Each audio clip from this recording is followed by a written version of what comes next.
ಮಕ್ಕಳಲ್ಲಿ white patches ನೋಡಿದ್ದೀರಾ? So ಯಾಕೆ ಬರುತ್ತೆ, ಏನಕ್ಕೆ ಬರುತ್ತೆ? Hello everyone, welcome back to Roopa vlogs Kannada YouTube channel. ಎಲ್ಲರೂ ಹೇಗಿದ್ರೆ? ಐ ಹೋಪ್ ಎಲ್ಲರೂ ಚೆನ್ನಾಗಿದ್ರ ಅಂತ ಭಾವಿಸ್ತೀನಿ. ನಾನು ಕೂಡ ತುಂಬಾನೇ ಚೆನ್ನಾಗಿದ್ದೀನಿ. ನನ್ನ ಶಾರ್ಟ್ಸ್ ವಿಡಿಯೋಗೆ ತುಂಬ ಜನ ಸಪೋರ್ಟ್ ಮಾಡ್ತಾ ಇದ್ದೀರಾ, ತುಂಬ ಕಮೆಂಟ್ಸ್ ಕೂಡ ಆಗ್ತಾ ಇದ್ದೀರಾ. Thank you, love you all. ಇದೇ ರೀತಿ ನಿಮ್ಮ ಪ್ರೀತಿ ಸಪೋರ್ಟ್ ಯಾವಾಗಲೂ ಹೀಗೆ ಇರಲಿ ಅಂತ ಕೇಳ್ಕೊಳ್ತಾ ಇವತ್ತು ಫಸ್ಟ್ ಲೆಂತಿ ವಿಡಿಯೋನ ನಿಮ್ಮ ಜೊತೆ ಶೇರ್ ಮಾಡ್ಕೊಳ್ತಾ ಇದ್ದೀನಿ. ಪ್ಲೀಸ್ ಯಾರೆಲ್ಲ ನನ್ನ ಚಾನಲ್ನ ನೋಡ್ತಾ ಇದ್ದೀರಾ, ಸಬ್ಸ್ಕ್ರೈಬ್ ಮಾಡಿ, ಸಪೋರ್ಟ್ ಮಾಡಿ. ಹಾಗೆ ವಿಡಿಯೋ ಇಷ್ಟ ಆದರೆ ಫ್ರೆಂಡ್ಸ್ ಫ್ಯಾಮಿಲಿ ಕೂಡ ಶೇರ್ ಮಾಡಿ. ಸೊ ಇವತ್ತಿನ ವಿಡಿಯೋದಲ್ಲಿ ಮಕ್ಕಳಿಗೆ ಒಂದು ಯೂಸ್ಫುಲ್ ಆಗಿರೋಂಥ ವಿಡಿಯೋನ ಮಾಡ್ತಾ ಇದ್ದೀನಿ. ಏನಪ್ಪ ಅಂತ ಹೇಳಿದ್ರೆ, ಸೊ ನಿಮ್ಮ ಮಕ್ಕಳಲ್ಲಿ ವೈಟ್ ಪ್ಯಾಚಸ್ ನೋಡಿದ್ದೀರಾ?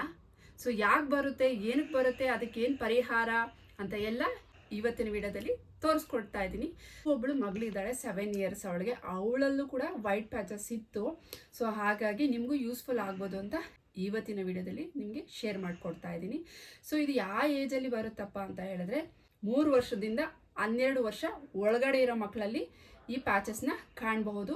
ಸಮ್ಟೈಮ್ಸ್ 3 ಮಂತ್ಸ್ ಮಕ್ಕಳಲ್ಲೂ ಬರುತ್ತೆ, 6 ಮಂತ್ ಮಕ್ಕಳಲ್ಲೂ ಬರುತ್ತೆ. ಅದು ರೇರ್ ಕೇಸಸ್. ಜನರಲ್ ಆಗಿ ಕಾಮನ್ ಆಗಿ 3 ರಿಂದ 12 ವರ್ಷ ಒಳಗಡೆ ಇರೋ ಮಕ್ಕಳಲ್ಲಿ ಇದು ಕಾಣುತ್ತೆ. ಸೊ ಇದು ಯಾಕೆ ಬರುತ್ತೆ? ಕೆಲವೊಬ್ಬ ಪೇರೆಂಟ್ಸಲ್ಲಿ ತುಂಬ ಕನ್ಫ್ಯೂಷನ್ ಇರುತ್ತೆ. ಸೊ ಇದು ಫಂಗಲ್ ಇನ್ಫೆಕ್ಷನಾ, ಸ್ಕಿನ್ ಸಮಸ್ಯೆನಾ, ಅಥವಾ ಜಂತುಳ ಸಮಸ್ಯೆನಾ ಅಂತ. ನಾನು ಕೂಡ ಜಂತುಳ ಸಮಸ್ಯೆ ಅಂತ ಹೇಳ್ಬಿಟ್ಟು ಜಂತುಳ ಸಿರಪ್ಸ್ ಎಲ್ಲ ನನ್ನ ಮಗಳಿಗೆ ಹಾಕಿದ್ದೆ. ಬಟ್ ನೋ, ಅದು ರಾಂಗ್.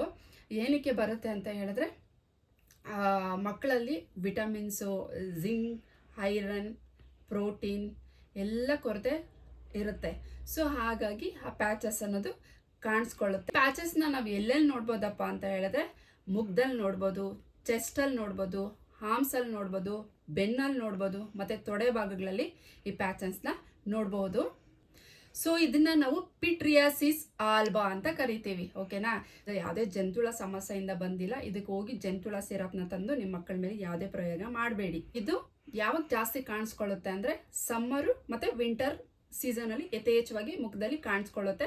ಸಮ್ಮರಲ್ಲಿ ಯಾಕೆ ಜಾಸ್ತಿ ಕಾಣಿಸ್ಕೊಳ್ಳುತ್ತೆ ಅಂತ ಹೇಳಿದ್ರೆ, ಮಕ್ಕಳು ಬಿಸಿಲಲ್ಲಿ ಹೋಗ್ತಾರೆ, ಈ ಸ್ಕಿನ್ ಎಲ್ಲ ಸ್ವಲ್ಪ ನಾರ್ಮಲ್ ಆಗಿರುತ್ತೆ, ಹಾಗಾಗಿ ಹೆಚ್ಚು ಎಫೆಕ್ಟ್ ಆಗೋದಿಲ್ಲ. ಬಟ್ ಆ ಪ್ಯಾಚಸ್ ಆಗಿದೆಯಲ್ಲ, ಅದು ಬಿಸಿಲು ಬಿದ್ದು ಇನ್ನೂ ಸ್ವಲ್ಪ ಡಾರ್ಕ್ ಆಗಿ ನಿಮಗೆ ಪ್ಯಾಚಸ್ ಕಾಣಿಸುತ್ತೆ. ಸೊ ಅದಕ್ಕೆ ಏನಪ್ಪ ಮಾಡಬೇಕು ಅಂತ ಹೇಳಿದ್ರೆ, ಬೆಸ್ಟ್ ಬೇಬಿ ಮಾಯಿಶ್ಚರೈಸರ್ನ ಅಪ್ಲೈ ಮಾಡಬೇಕು ನೀಟಾಗಿ. ಸೊ ಮಕ್ಕಳು 6 ವರ್ಷ ಮೇಲ್ಪಟ್ಟಿರೋ ಮಕ್ಕಳಿಗೆ ಬಿಸಿಲಲ್ಲಿ ಜಾಸ್ತಿ ಆಟ ಆಡ್ತಾ ಇದ್ದಾರೆ ಅಂತ ಹೇಳಿದ್ರೆ, ಸನ್ಸ್ಕ್ರೀನ್ನ ಯೂಸ್ ಮಾಡಬೇಕು. ಸನ್ಸ್ಕ್ರೀನ್ನ ಕಂಪಲ್ಸರಿ ಹಾಕಬೇಕು.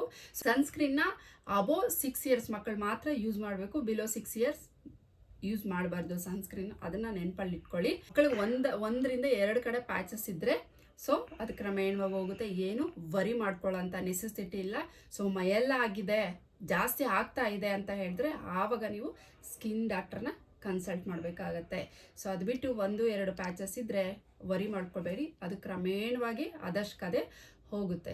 ಸೊ ಐ ಹೋಪ್ ಈ ವಿಡಿಯೋ ನಿಮ್ಗೆ ಇಷ್ಟ ಆಯಿತು ಅಂತ ಭಾವಿಸ್ತೀನಿ. ಇಷ್ಟ ಆಗಿದ್ರೆ ಪ್ಲೀಸ್ ನನ್ನ ಚಾನಲ್ನ ಸಬ್ಸ್ಕ್ರೈಬ್ ಮಾಡ್ಕೊಳ್ಳಿ, ಫ್ರೆಂಡ್ಸ್ ಫ್ಯಾಮಿಲಿ ಕೂಡ ಶೇರ್ ಮಾಡಿ.